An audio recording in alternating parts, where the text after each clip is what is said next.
DXDC Radyoman Report. Wa pa madetermino ang hinungdan sa sunog sa Sirawan National High School sa Purok 11, Barangay Sirawan, Turil, ning siyudad sa Davao, ug nagapadayon ang gibong investigasyon sa Turil Fire Station man gilamoy sa sunog ang mao nga eskwelahan alas 9:20 kagabi.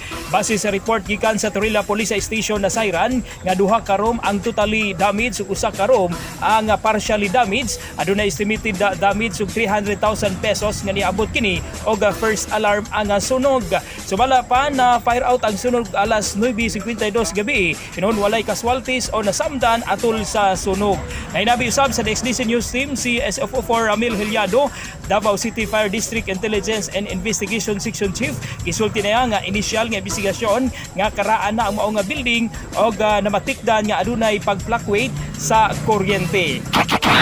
Kaning ato ang involved kagabi magunya nga eskwelahan is old building na siya sa Sirawan. Kunya prior sa incident na yung mga na-observe na pag-fluctuate sa sa power sa ilang kuryente.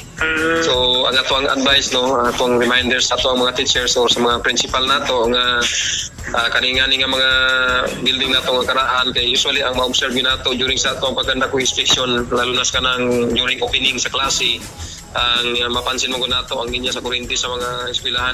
Gikan sa Turil Fire Station, kasama mo sa balita og serbisyo publiko, Radyo Madon Pulayaw, Tatak RMN. Tatak RMN.